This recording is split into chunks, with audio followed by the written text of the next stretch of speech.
ಇದೆ. ಅದಕ್ಕೆ ಅವರು ಹೇಳ್ತಾರೆ, ಅವ್ರಿಗೆ 94 ವಸಂತಗಳು ತುಂಬಿರುವಂಥ ಸಂಭ್ರಮ ಸಡಗರ ಇದೆ. ಅವರು ಟಿ.ಎಸ್. ಜಾರ್ಜ್ ಅವರ ಬಗ್ಗೆ ಹೇಳ್ತಾ ಇದ್ರು. ಆ ಕಾಲಘಟ್ಟದಲ್ಲಿ ಅವರೆಲ್ಲ ಸೇರಿ ಒಂದು ಪತ್ರಿಕೆಯನ್ನು ಪ್ರಾರಂಭ ಮಾಡಿದ್ರು. ಆ ರಾಮಾಯಣದೊಳಗಡೆ ಹೋಗಲಿಲ್ಲ ಆ ಪತ್ರಿಕೆಗೆ. ಆ ಪತ್ರಿಕೆ ಹೆಸರನ್ನು ಮತ್ತೆ ಆ ಪತ್ರಿಕೆ ಶುರು ಮಾಡಿ ನಡೆಸೋದಕ್ಕೆ ಪ್ರಾರಂಭ ಮಾಡಿದರು. ಅದಾದಮೇಲೆ ನಂತರ ಇಂಡಿಯನ್ ಎಕ್ಸ್‌ಪ್ರೆಸ್ಗೆ ಸೇರಿಕೊಂಡ್ರು. ಇಂಡಿಯನ್ ಎಕ್ಸ್‌ಪ್ರೆಸ್ಗೆ ಸೇರಿದ ಮೇಲೆ ಸುದೀರ್ಘ ಅವಧಿಗೆ ಅದೇ ಒಂದೇ ಸಂಸ್ಥೆಯಲ್ಲಿ ಇದ್ದಂಥ ಹೇಳಿಕೆ ಅವ್ರದ್ದು. ಅದರ ಜೊತೆಗೆ ನಮಗೆ ರವಿ ಹೆಗ್ಡೆ ಸರ್ ಅವ್ರನ್ನ ನಾವು ಈ ಸಂದರ್ಭದಲ್ಲಿ ಯಾತಕ್ಕೆ ಕರೆದ್ವಿ ಅಂದರೆ, ನಾವು ಎಲ್ಲ ಹಿರಿಯರ ಮನೆ ಅಂಗಳಕ್ಕೆ ಹೋಗಿ ಸನ್ಮಾನ ಮಾಡಿ, ಜೊತೆಗೆ ಅವರ ಅಭಿಪ್ರಾಯಗಳನ್ನು ದಾಖಲು ಮಾಡಿ ಸೋಷಿಯಲ್ ಮೀಡಿಯಾದಲ್ಲಿ ಹಾಕೊಂಡು ಮುಂದೆ ಇನ್ನೊಂದು ಜನ್ರೇಷನ್ಗೆ ಒಬ್ಬ ಪತ್ರಕರ್ತರ ಮಕ್ಕಳುಗಳು ಬಂದರೆ, ಓದುವ ಪತ್ರಿಕೋದ್ಯಮದ ವಿದ್ಯಾರ್ಥಿಗಳು ಬಂದರೆ ಟಿ.ಎಸ್. ಜಾರ್ಜ್ ಅಥವಾ ಮತ್ತು ಈ ಥರ ಸೀನಿಯರ್ ಮೋಸ್ಟ್ ಜರ್ನಲಿಸ್ಟ್ಗಳ ಬಗ್ಗೆ ಅರಿವಿರಲಿ ಅನ್ನೋ ಒಂದೇ ಕಾರಣಕ್ಕಾಗಿ ಅದೆಲ್ಲ ಡಾಕ್ಯುಮೆಂಟೇಷನ್ ಮಾಡ್ತಾಯಿದ್ವಿ. ಆಗ ನೀವು ಟಿ.ಎಸ್. ಜಾರ್ಜ್ ಅವ್ರ ಮನೆಗೆ ಒಂದಿನ ಹೋಗ್ಬರೋಣ ಅಂತೇಳಿ ರವಿ ಹೆಗ್ಡೆ ಸರ್ ಫಿಕ್ಸ್ ಮಾಡಿದ್ರು. ನಾವು ಕೂಡಲೇ ಹೋಗಿ ಅವ್ರ ಮನೆಗೆ ಹೋದ್ವಿ. ನಮ್ಮ ಮನೆಗೆ ಹೋದರೆ ಅತ್ಯದ್ಭುತವಾದ, ಮನೆಗೆ ಹೋಗೋಕ್ಕಿಂತ ಹೆಚ್ಚಾಗಿ ಅತ್ಯದ್ಭುತವಾದ ಲೈಬ್ರರಿ ನೋಡ್ದಂಗೆ ಆಯ್ತು ಅವ್ರ ಮನೆಯಲ್ಲಿ. ನಾನು ಯಾವ ಜರ್ನಲಿಸ್ಟ್ಗಳ ಮನೆಯಲ್ಲೂ ಆ ದೊಡ್ಡ ಪ್ರಮಾಣದ ಲೈಬ್ರರಿಯನ್ನು ನೋಡಿಲ್ಲ. ಅಂದರೆ ಅದರ ಅರ್ಥ ಅವರು ಅಷ್ಟು ಓದುತ್ತಾ ಇದ್ದರು ಮತ್ತು ಅಷ್ಟನ್ನು ಬರವಣಿಗೆ ರೂಪಕ್ಕೆ ಇಳಿಸಿ ನಮಗೆ ಉಣಪಡಿಸ್ತಾ ಇದ್ರು ಅಂತೇಳಿ ಅರ್ಥ. ಹಾಗಾಗಿ ಅಂಥ ಸಂದರ್ಭದಲ್ಲಿ ನಮಗೆ ಅವರ ಬಗ್ಗೆ ಇದ್ದಷ್ಟು ಅಭಿಮಾನ ಇನ್ನಷ್ಟು ಜಾಸ್ತಿ ಆಯಿತು. ಆಮೇಲೆ ಅವರು ಕೊಟ್ಟಂಥ ಒಂದು ಸಲಹೆ ಆ ಸಂದರ್ಭದಲ್ಲಿ ನಾವು ನಮ್ಮ KWJ ಮ್ಯಾಗ್ಝಿನನ್ನು ಅವ್ರಿಗೆ ಕೊಟ್ವಿ. ಆ ಸಂದರ್ಭದಲ್ಲಿ ನೀವು ಈ ಮ್ಯಾಗ್ಝಿನ್ನ ಏನು ತರ್ತೀರಿ ಅದನ್ನು ಕನ್ನಡದಲ್ಲಿ ತರುವ ರೀತಿಯಲ್ಲಿ ಇಂಗ್ಲೀಷ್ನಲ್ಲೂ ಕೂಡ ತರಬೇಕು ಅನ್ನೋ ಒಂದು ಸಲಹೆಯನ್ನು ಕೊಟ್ಟಿದ್ದಾರೆ. ಅದು ಮುಂದಿನ ದಿನಮಾನಗಳಲ್ಲಿ ಈ ಬಾರಿ ಅಳವಡಿಸಿಕೊಳ್ಳುವಂಥ ಕೆಲಸವನ್ನು ಮಾಡ್ತೀವಿ ಅಂತ ಹೇಳ್ತಾ, ಹಾಗೆ ಅವರ ಸಂದರ್ಭದಲ್ಲಿ ನಮಗೆ ನಮ್ಮ ಜೊತೆ ಇಲ್ಲ, ಅವರಿಗಾಗಿ ಶ್ರದ್ಧಾಂಜಲಿಯನ್ನು ಕಾರ್ಯಕ್ರಮನ ಇಟ್ಕೊಂಡಿದ್ವಿ. ಮತ್ತೊಬ್ಬರು ನಮಗೆ ಸೀನಿಯರ್ ಮೋಸ್ಟ್ ಜರ್ನಲಿಸ್ಟು ಆಚಾ ಶಿವಣ್ಣ ಅವರು. ಆಚಾ ಶಿವಣ್ಣ ಅಂದರೆ ತುಂಬ ಜನರಿಗೆ ಗೊತ್ತಿದೆ. ಈಗ ನಮಗೆ ಬರುವಾಗ ನಮ್ಮ ದೇವಂತರಪ್ಪ ಆವಂಟಿ ಗುಲ್ಬರ್ಗದಿಂದ ಬಂದಿದ್ದಾರೆ. ಅವರು ನೆನಪು ಮಾಡ್ತಾಯಿದ್ರು. ಅವರ ಈ ಸಂಜೆವಾಣಿಲಿ ಏನು ಬ್ರೇಕಿಂಗ್ ನ್ಯೂಸ್ ಬರುತ್ತೆ ಅದನ್ನು ಲೋಕಲ್ ಪೇಪರಲ್ಲಿ ಕ್ಯಾರಿ ಔಟ್ ಮಾಡಿ ಇನ್ನೊಂದಷ್ಟು ಚೆಂದ ಮಾಡೋದಕ್ಕೆ ಟ್ರೈ ಮಾಡ್ತಾರೆ. ಆಚಾ ಶಿವಣ್ಣ ಅವ್ರು ಏನು ಬರೆದಿದ್ದಾರೆ ಅನ್ನೋಂಥದ್ದನ್ನು ಬೆಂಗಳೂರು ಅಷ್ಟೇ ಅಲ್ಲ, ಇಡೀ ನಾಡಿನ ಉದ್ಯೋಗಕ್ಕೆ ಎಲ್ಲರೂ ಕೂಡ ಕಾಯ್ತಾಯಿದ್ರು. ಅಂದರೆ ಏನು ಬ್ರೇಕಿಂಗ್ ನ್ಯೂಸ್ ಕೊಟ್ಟಿದ್ದಾರೆ, ಪೊಲಿಟಿಕಲ್ ಆಗಿ ಅಥವಾ ಬೇರೆ ಮತ್ತೊಂದರಲ್ಲಿ ಅಂತ ಈ ಥರದ ಒಂದು ಕುತೂಹಲ ಘಟ್ಟಕ್ಕೆ ಪತ್ರಿಕೋದ್ಯಮವನ್ನು ಇಟ್ಕೊಳ್ಳೋದಿದೆಯಲ್ಲ ಭಾರಿ ಕಷ್ಟ. ಆಗ ಒಂದು ಈವ್ನಿಂಗ್ ಪೇಪರ್ಗೆ ಒಂದು ರೂಪ ಬಂದಿದ್ದೆ. ಬಹುಶಃ ಮಣಿಯವರು ಸಂಜಾವಣಿಯಿಂದ ಶುರು ಮಾಡಿದ ಅವರು ಪತ್ರಿಕೆಯನ್ನು ಶುರು ಮಾಡಿದಾಗ ಆಚಾ ಶಿವಣ್ಣರಿಂದ ಅದಕ್ಕೆ ಒಂದು ದೊಡ್ಡ ಕದರ ಬಂತು ಅಂತೇಳಿ ಹೇಳ್ಬೋದು. ಯಾವುದೇ ಸಿಗ್ನಲ್ ಫಸ್ಟ್ ನಿಲ್ಲಿಸಿದ್ರೆ ಸಂಜಾವಣಿ ಅಂತ ಬರ್ತೀವಿ, ಪಟಕಂತೇಳಿ ತೊಗೊಂಡು ಹೋಗ್ತಾರೆ. ನಾನೇ ಒಂದು ಪ್ರಕರಣಕ್ಕೆ ಸಾಕ್ಷಿ ಇದ್ದೀನಿ. ದೇವೇಗೌಡರು CM ಆಗಿದ್ದಂಥ ಸಂದರ್ಭದಲ್ಲಿ ಹಾಸನಕ್ಕೆ ಬಂದರು. ಅವರು ಯಾವುದೋ ಒಂದು ನೀರಾವರಿ ಯೋಜನೆಗಳೆಲ್ಲ ಪರಿಶೀಲನೆ ಮಾಡ್ತಾಯಿದ್ರು. ಆ ಸಂದರ್ಭದಲ್ಲಿ ಮಾತಾಡ್ತಾ ಇಲ್ಲ. ಎಲ್ಲಪ್ಪ ನಮ್ಮ ಆಚಾ ಶಿವಣ್ಣ ಅವರಲ್ಲಿ ಸರ್ 5ರಿಂದ ಹೊರಟಿದ್ದಾರೆ, ಬರಲಿ ಅಷ್ಟೊತ್ತಕ್ಕ ಕಾಫಿ ಕುಡಿತಾ ಇರಲಿ. ನಮಗೆ ಅವ್ರು ಬರೋವರೆಗೂ ಮಾತಾಡಲಿಲ್ಲ ಅವರು. ಅಂದರೆ ಅವರ ಇದು ಆಗಿತ್ತು ಅಂತೇಳಿ ಅನಿಸುತ್ತೆ. ಅಷ್ಟರ ಮಟ್ಟಿಗೆ ಅಂದರೆ ಆ ಸುದ್ದಿ ಈವ್ನಿಂಗ್ ಅಷ್ಟೊತ್ತಿಗೆ ಬ್ರೇಕ್ ಆಗುತ್ತೆ ಬರುತ್ತೆ ಅನ್ನೋದು ಅವರಿಗೆ ಭಾವನೆ.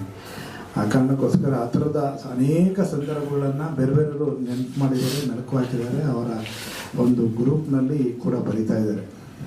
ಅವರ ಸುಪುತ್ರ ಇವತ್ತು ಡಾಕ್ಟರ್ ದೀಪಕ್ ಅವರು ಇಲ್ಲಿ ಬಂದಿದ್ದಾರೆ. ವಿಕ್ಟೋರಿಯಾ ಆಸ್ಪತ್ರೆಯ ಚೀಫ್ ಅವರು ಸೂಪರ್ಡೆಂಟ್ ಆಗಿ ಕೆಲಸ ಮಾಡ್ತಾ ಇದ್ದಾರೆ. ಅನೇಕ ಸಂದರ್ಭಗಳಲ್ಲಿ ನಮ್ಮ ಜರ್ನಲಿಸ್ಟ್ಗಳಿಗೆ ಏನೇನೋ ಸಮಸ್ಯೆಗಳು ಬಂದಾಗ, ಬೇರೆ ಸಮಸ್ಯೆಗಳು ಬಂದಾಗ ಅವ್ರಿಗೆ ಫೋನ್ ಮಾಡ್ತಾ ಇರ್ತೀವಿ. ಕೂಡಲೇ ಅಷ್ಟೇ ಮಾತೃಹೃದಯದಿಂದ ಅಟೆಂಡ್ ಮಾಡುವಂಥ ಕೆಲಸವನ್ನು ಅವರು ಮಾಡ್ತಾ ಇದ್ದಾರೆ. ಭಾಳ ದೊಡ್ಡ ಸಂಸ್ಥೆ ಒಳಗಡೆ ಇವತ್ತು ಅವರು ಆ ಚುಕ್ಕಾಣಿಯನ್ನು ಹಿಡಿದು ಕುಳಿತಿದ್ದಾರೆ. ಅದು ಭಾಳ ಹೆಮ್ಮೆ. ಹಾಗೆ ಆಚಾ ಶಿವಣ್ಣರ ಬಗ್ಗೆ ಸುದೀರ್ಘ ನೆನಪುಗಳಿದ್ದಾವೆ. ಅದನ್ನು ನಮ್ಮ BVM ಸರು ಮತ್ತು ರವಿ ಹೆಗ್ಡೆ ಸರ್ ಅವರು ಮಾತನಾಡೋರಿದ್ದಾರೆ. ಆಚಾ ಶಿವಣ್ಣರ ಬಗ್ಗೆ ನಾವು ಒಂದು ಯಾವಾಗಲೂ ಕೇಳ್ತಾ ಅವರೊಂದು ಇದನ್ನು ವಾಕಿಟಾಕಿ ಥರದ್ದು ಒಂದು ಇಟ್ಕೊಂಡು ಓಡಾಡ್ತಾ ಇದ್ರು ವಿಧಾನಸೌಧದ ಅಂಗಳದಲ್ಲಿ. ಆವಾಗ ಏನು ಎತ್ತ ಅಂತೇಳಿ ಕೇಳಿದರೆ ಅದಕ್ಕೆ ಬಹುಶಃ ಸರ್ ಬನ್ನಿ ಸರ್ ಹೊಸವಾಡಿ ರಾಜನ್ ಸರ್ ಅವರು ಒಪ್ಪಿದ್ದಾರೆ.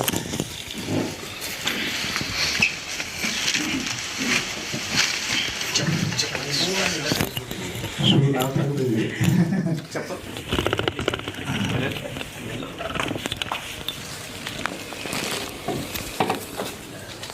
ಅವರಿಗೆ ಟ್ರಾಫಿಕ್ ಕಾರಣಕ್ಕಾಗಿ ಸ್ವಲ್ಪ ಸಮಸ್ಯೆ ಆಯಿತು ಸರ್ಗೆ. ಆಚಾರ್ಯ ಶಿವಣ್ಣವ್ರ ಬಗ್ಗೆ ಇನ್ನಷ್ಟು ಮಾತನಾಡುವರಿದ್ದಾರೆ. ವಿಧಾನಸೌಧದಲ್ಲಿ ಈ ಬಹುಶಃ ವಾಕಿ ಟಾಕಿಯನ್ನು ಬಳಸಿ ಸುದ್ದಿಯನ್ನು ಕೊಡ್ತಾ ಇದ್ದಂಥದ್ದು ಹೆಗ್ಗಳಿಕೆ ಯಾರೋ ಒಬ್ಬರು ಪತ್ರಕರ್ತರು ಮಾಡಿದ್ದಾರೆ ಅಂದರೆ ಅದು ಆಚಾರ್ಯ ಶಿವಣ್ಣವರ ನೆನಪು. ವಾಕಿ ಟಾಕಿಯನ್ನು ಆಗ ಮೊಬೈಲ್ ಕೂಡ ಇರಲಿಲ್ಲ, ಪೇಜರ್ ಬಂದಿತ್ತು. ಅದಕ್ಕಿಂತ ಮುಂಚೆ ವಾಕಿ ಟಾಕಿಯನ್ನು ಬಳಸಿ ಸುದ್ದಿಗಳನ್ನು ಕೊಡ್ತಾಯಿದ್ರು. ಅದು ಪೊಲೀಸ್ ಮಾತ್ರ ಬಳಸ್ತಾಯಿದ್ರು. ಆ ವಾಕಿ ಟಾಕಿ ಬಳಸೋದಕ್ಕೆ ಏನೆಲ್ಲ ಸಮಸ್ಯೆಗಳನ್ನು ಎದುರಿಸಿದ್ವಿ ಅಂತೇಳಿ ಅವರು ಶಿವಣ್ಣವ್ರು ಹೇಳಿದರು. ಅದಕ್ಕೆ ಪರ್ಮಿಷನ್ನೇ ಕೊಟ್ಟಿರಲಿಲ್ಲ ಪೊಲೀಸ್ನವರು. ಆಮೇಲೆ ಚೆನ್ನೈಯಿಂದ ಅದಕ್ಕೆ ಇವರು ಅಡ್ವಾನ್ಸ್ ಮಾಡಿ ಅದನ್ನೆಲ್ಲ ಇಡೀ ಸೆಕ್ಟರ್ ಇದೆಲ್ಲ ತಂದುಬಿಟ್ಟಿದ್ದಾರೆ. ಅದಕ್ಕೆ ಪರ್ಮಿಷನ್ ತೊಗೊಳೋದಕ್ಕೆ ಪೊಲೀಸ್ ಇವರು ಏನು ಮುಖ್ಯ ಆಫೀಸರ್ ಇದ್ದಾರೆ, ಅವ್ರ ಹತ್ರ ಹೋಗಿ ಕನ್ವಿನ್ಸ್ ಮಾಡಿ ಸುದ್ದಿಗೆ ಮಾತ್ರ ನಾವು ಬಳಸ್ತಾ ಇದ್ದೀವಿ ಅಂತ ಹೇಳಿ ಆಮೇಲೆ ಅದಕ್ಕೇನೋ ಒಂದು ಇದು ಸೆಟ್ ಮಾಡಿ ಹಾಗೆ ಕೊಟ್ಟಿದ್ರು ಅಂತ. ಈ ಥರದ ಅನೇಕ ಸಂದರ್ಭಗಳನ್ನು ಆಚಾರ್ಯ ಶಿವಣ್ಣವರ ನೆನಪಲ್ಲಿ ನಾವು ಇಟ್ಕೊಂಡಿದ್ದೀವಿ. ಅವರಿಗೆ ನಾವು KWJ ದತ್ತಿ ಅವಾರ್ಡ್ ಅನೌನ್ಸ್ ಮಾಡಿದಾಗ ಭಾಳ ಪ್ರೀತಿಯಿಂದ ಗೌರವದಿಂದ ಬಂದು ಅದನ್ನು ಸ್ವೀಕಾರ ಮಾಡಿದರು. ಅಷ್ಟೇ ಸಂಭ್ರಮ ಪಟ್ಟಿದ್ರು. ನನ್ನ ಯಾವುದೇ ಸನ್ಮಾನ ಸಿಕ್ಕಿರುವ ನನ್ನ ತಾಯಿ ಉಳಿದಿದ್ದಾರೆ ಅಂದರೆ ಮಾತೃ ಸಂಸ್ಥೆಯ ಒಳಗಡೆ ಈ ಥರದ ಒಂದು ಸನ್ಮಾನ ಸಿಕ್ಕಿದ್ರೆ ನನಗೆ ಭಾಳ ಗೌರವ ಅಂತೇಳಿ. ಅದಾದಮೇಲೆ ತುಂಬ ನಿರಂತರವಾಗಿ ನಮ್ಮ ಸಂಘದ ಯಾವುದೇ ಚಟುವಟಿಕೆ ಆದರೂ ಆ ವಾಟ್ಸಪ್ ಗ್ರೂಪಲ್ಲಿ ಪ್ರತಿಕ್ರಿಯೆ ಕೊಡೋರು ಮತ್ತು ಬೇರೆ ಬೇರೆ ಸಜೆಷನ್ ಕೊಡೋರು, ಮಾರ್ಗದರ್ಶನ ಕೊಡೋರು, ಇಷ್ಟರ ಮಟ್ಟಿಗೆ ಅವರು ಆಪ್ತತೆ ಇಟ್ಕೊಂಡಿದ್ರು. ಕಳೆದ ಒಂದು 5-6 ತಿಂಗಳಾಚೆ ಬಹುಶಃ ಅಥವಾ 8 ತಿಂಗಳಾಚೆ ಇರಬೇಕು ಮಾತನಾಡುವಾಗ ರಾಜ್ಯೋತ್ಸವ ಅವಾರ್ಡು ಇದೆಲ್ಲ ಮಾತನಾಡುವಾಗ ಎಲ್ಲ ಅವಾರ್ಡುಗಳು ಬಂದಿದೆ ಶಿವಣ್ಣದಾದರೆ ಮಾಧ್ಯಮ ಅಕಾಡೆಮಿಯ ಅವಾರ್ಡು ನನ್ನನ್ನು ಯಾಕೋ ಮಾಧ್ಯಮ ಅಕಾಡೆಮಿ ನನ್ನನ್ನು ನೋಡಲಿಲ್ಲ, ಪರಿಗಣಿಸಲಿಲ್ಲ ಅಂತ ನಾನು. ಯಾಕೆ ಸರ್ ಅಂತೇಳಿದ್ರೆ ಆ ಅವಾರ್ಡೇ ಬಂದಿಲ್ಲ, ಮೂಲ ಸಂಸ್ಥೆ ಇದು. ಆಗ ನಮಗೆ ಅದು ಕಳೆದ ಬಾರಿ ನಾನೇ ಸದಸ್ಯ ಆಗಿದ್ದ ಸಂದರ್ಭದಲ್ಲಿ ಅವರಿಗೆ ಜೀವಮಾನದ ವಿಶೇಷ ಪ್ರಶಸ್ತಿ ವರ್ಷಕ್ಕೆ ಒಬ್ಬರನ್ನ ಆಯ್ಕೆ ಮಾಡ್ತೀವಿ. ಒಬ್ಬರನ್ನ ಆಯ್ಕೆ ಮಾಡಿದ್ರಲ್ಲಿ ಆಚಾರ್ಯ ಶಿವಣ್ಣವ್ರನ್ನೂ ಕೂಡ ಒಂದು ಬಾರಿಗೆ ಆಯ್ಕೆ ಮಾಡಿ ಆ ಪ್ರಶಸ್ತಿಯನ್ನು ಕೊಟ್ಟಂಥ ಕೀರ್ತಿ ಹೆಗ್ಗಳಿಕೆ ನಮ್ಮ ಅವಧಿದು ಅಂತ ಹೇಳ್ತಾ ಇವತ್ತು ಇಬ್ಬರು ಮಹನೀಯರಿಗೆ ಶ್ರದ್ಧಾಂಜಲಿ ಸಲ್ಲಿಸುವ ಸಭೆ ಒಳಗಡೆ ನಾವೆಲ್ಲರೂ ಭಾಗಿಯಾಗಿದ್ದೇವೆ. ವಿಶೇಷವಾಗಿ ನಮ್ಮ ರವಿ ಹೆಗ್ಡೆ ಸರ್ ಭಾಳ ಯಾವಾಗಲೂ ಕೂಡ ಯಂಗ್ ಆ್ಯಂಡ್ ಎನರ್ಜೆಟಿಕ್ ಪತ್ರಿಕೋದ್ಯಮ ಅಂತೇಳಿದ್ರೆ ನಾವು ರವಿ ಹೆಗ್ಡೆ ಅವ್ರನ್ನೇ ನೆನೆಸ್ಕೊಳ್ತೀವಿ. ಯಾಕೆಂದರೆ ಇವತ್ತಿನ ಕಾಲಘಟ್ಟಕ್ಕೆ ಏನೇನು ಅಪ್ಡೇಟ್ ಆಗಬೇಕಾಗಿದೆ ಪತ್ರಿಕೆಗಳು ಆ ಎಲ್ಲ ವಿಷಯಗಳನ್ನು ಒಂದು ಮುನ್ನೋಟ ಇಟ್ಕೊಂಡು ಹೀಗೆ ಆಗುತ್ತೆ ಮುಂದೆ ಪ್ರಪಂಚದಲ್ಲಿ ಏನೆಲ್ಲ ಬದಲಾವಣೆಗಳಾಗ್ತದೆ ಆ ಎತ್ತರಕ್ಕೆ ಆಲೋಚನೆಯನ್ನು ಇಟ್ಕೊಂಡು ಸುದ್ದಿ ಮನೆಯಲ್ಲಿ ಒಬ್ಬರು ಮಾತನಾಡ್ತಾರೆ ಅಂದರೆ ಅದು ರವಿ ಹೆಗ್ಡೆ ಅವರು ಮಾತ್ರ ಒಂದೊಂದು. ಹಾಗಾಗಿ ಅವರು ಇವತ್ತು TJS ಜಾರ್ಜ್ ಅವ್ರ ಜೊತೆ ನಿಕಟವಾಗಿ ಸಂಪರ್ಕವನ್ನು ಇಟ್ಕೊಂಡಿದ್ದಂಥ ಅವ್ರನ್ನ ಇವತ್ತು ನಾವು ಈ ಸಭೆಗೆ ಕರೆದಿದ್ದೀವಿ. ನಿಮ್ಮೆಲ್ಲರ ಪರವಾಗಿ ಅವರಿಗೆ ಸ್ವಾಗತವನ್ನು ಕೊಡ್ತೇನೆ.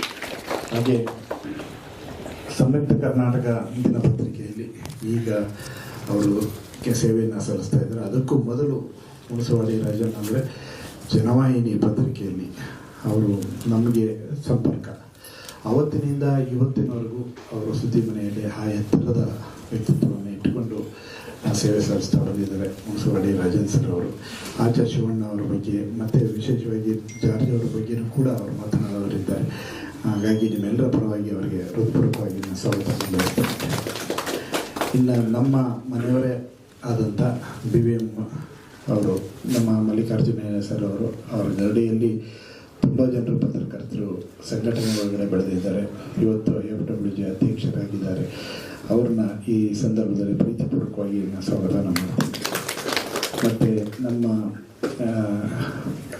ಆಚಾರ್ಯ ಶಿವಣ್ಣ ಅವರ ಸುಪುತ್ರರಾದಂಥ ಡಾಕ್ಟರ್ ದೀಪಕ್ ಅವರಿಗೆ ಈ ಸಂದರ್ಭದಲ್ಲಿ ಸ್ವಾಗತ ಮಾಡ್ತಾರೆ. ಹಾಗೆ ನೋಡಿದಂತೆ ಎಲ್ಲ ನಮ್ಮ ಪದಾಧಿಕಾರಿಗಳು ಇಲ್ಲಿ ಬಂದಿದ್ದಾರೆ. ಬೆಂಗಳೂರು ಗ್ರಾಮಾಂತರದಿಂದ ಇರೋದು ಮತ್ತೊಬ್ಬರು ಡಾಕ್ಟರ್ ಒಬ್ಬರು ಬಂದಿದ್ದಾರೆ, ನಮ್ಮ ಹೆಸರು ಮಾಡ್ತಿದ್ದಾರೆ, ಡಾಕ್ಟರ್ ರಮೇಶ್ ಅವರು ಬಂದಿದ್ದಾರೆ. ದಯಮಾಡಿ ಅವರಿಗೂ ಒಂದು ಎಲ್ಲರ ಕೊಡ್ತೇನೆ. ಈ ಕಾರ್ಯಕ್ರಮಕ್ಕೆ ಬಂದಿರುವಂಥ ಚಿಕ್ಕಮಗಳೂರು, ಕಲಬುರಗಿ ಮತ್ತು ಬೇರೆ ಬೇರೆ ಭಾಗದ ನಮ್ಮ ಬೆಂಗಳೂರು ಗ್ರಾಮಾಂತರ, ದೇವನಹಳ್ಳಿ ಎಲ್ಲ ಭಾಗದಿಂದ ಅನೇಕರು ಇಲ್ಲಿ ಬಂದಿದ್ದೀರಿ. ಇವತ್ತು ವಾತಾವರಣದ ಕಾರಣಕ್ಕಾಗಿ ಸ್ವಲ್ಪ ಸಂಖ್ಯೆ ಕೊರತೆ ಆಗಿದೆ. ಕಾರಣ ಏನಂದರೆ ಕೆಲವು ಸೈಕ್ಲೋನ್ ಎಫೆಕ್ಟ್ ಶುರು ಆಗ್ಬಿಡ್ತು ಬೆಳಗ್ಗೆನೆ. ಒಟ್ಟು ಅವ್ರು ನನಗೆ ಒಂದು 7-8 ಫೋನ್ ಮಾಡಿದ್ದಾರೆ, ಬೇಕಾದ್ರೆ ಇಲ್ಲಿ ಹೊರಟಿದ್ವಿ, ಬರಲಿಕ್ಕಾಗ್ತಾ ಇಲ್ಲ ಹಾಗೆ ಅಂತ. ಈ ಸಂದರ್ಭದಲ್ಲಿ ಶೇಷಚಂದ್ರಿಕಾ ಅವರು ಕೂಡ ಫೋನ್ ಮಾಡಿದರು, ಕಾರ್ಯಕ್ರಮ ಚೆನ್ನಾಗಾಗಲಿ ನಾವು ಬಂದು ಮಾತಾಡಬೇಕಾಗಿತ್ತು ಅಂತೇಳಿ ಅವರು ಕೂಡ ಅಭಿಲಾಷೆಯನ್ನು ವ್ಯಕ್ತಪಡಿಸಿದರು. ಈ ಥರ ಅನೇಕರು ಇದಕ್ಕೆ ಈ ಶ್ರದ್ಧಾಂಜಲಿ ಸಭೆಗೆ ಸಂಬಂಧಪಟ್ಟ ಹಾಗೆ ಮಾತನಾಡಿದ್ದಾರೆ. ಎಲ್ಲರಿಗೆ ಈ ಸಂದರ್ಭದಲ್ಲಿ ಬಂದಿರುವಂಥ ಎಲ್ಲ ಬೆಂಗಳೂರು ನಗರ ಘಟಕದ ಎಲ್ಲ ಸದಸ್ಯರಿಗೆ ಸೇರಿದಂತೆ ಎಲ್ಲರಿಗೂ ಹೃತ್ಪೂರ್ವಕವಾಗಿ, ವಿಶೇಷವಾಗಿ ಇಬ್ಬರು ಮಹಿಳೆಯರು ಇದ್ದಾರೆ ನಮ್ಮ ನಡುವೆ, ಗೋದಾವರಿ ಮತ್ತು ಅವರನ್ನು ಕೂಡ ಈ ಸಂದರ್ಭದಲ್ಲಿ ಸ್ವಾಗತ ಮಾಡ್ತಾ ಮೊದಲಿಗೆ 1 ನಿಮಿಷ ಮೌನಾಚರಣೆಯನ್ನು ಮಾಡೋಣ, ನಂತರ ಪುಷ್ಪಾರ್ಚನೆ ಮಾಡಿ